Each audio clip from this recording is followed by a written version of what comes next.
নমস্কাৰ মোৰ মৰমৰ ছাত্ৰ ছাত্ৰীসকল ছায়া এডুকেশ্যন চেনেলটোলৈ তোমালোক মই আটাইকে স্বাগতম জনালোঁ।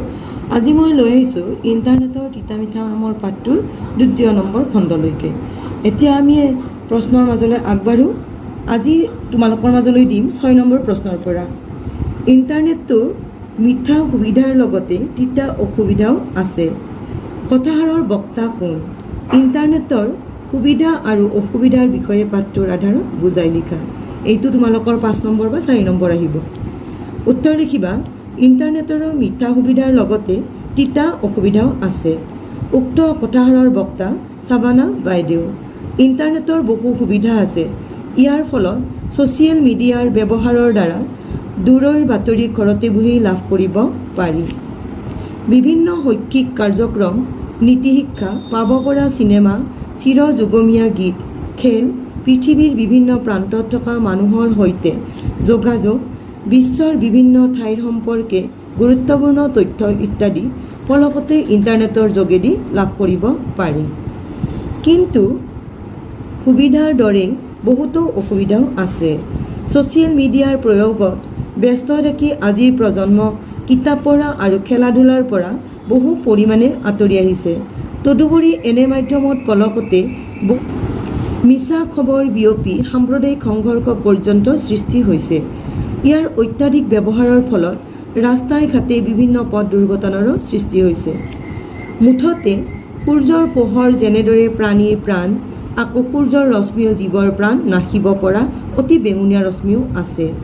একেদৰে ইণ্টাৰনেটৰো কুফল দুয়োটাই আছে। ব্যৱহাৰকাৰীৰ ওচৰত ইয়াৰ প্ৰভাৱ নিৰ্ভৰ কৰে। এইবাৰ আহিছোঁ ৭ নম্বৰ প্ৰশ্নলৈকে।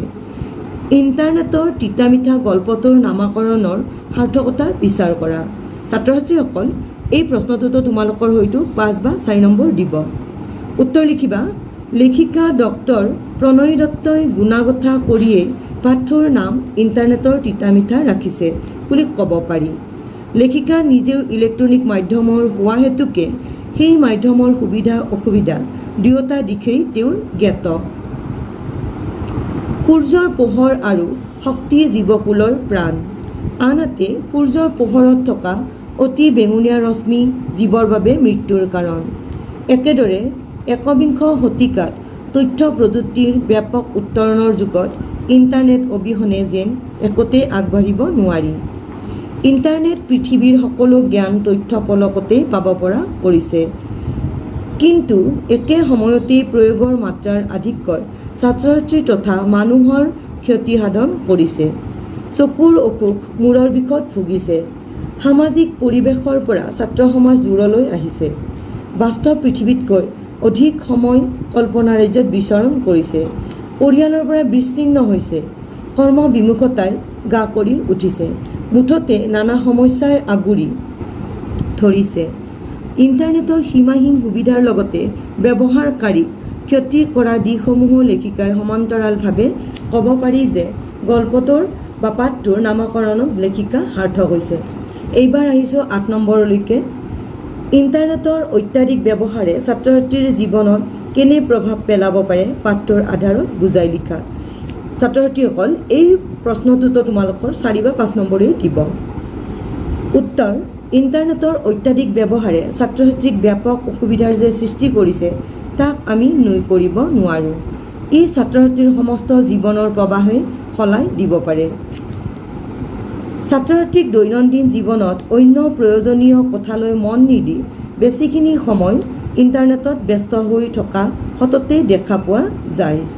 ছ'চিয়েল মিডিয়াত এনেদৰে ব্যস্ত হৈ থাকে যে পঢ়া শুনাৰ প্ৰতি আগ্ৰহ কমি যায়।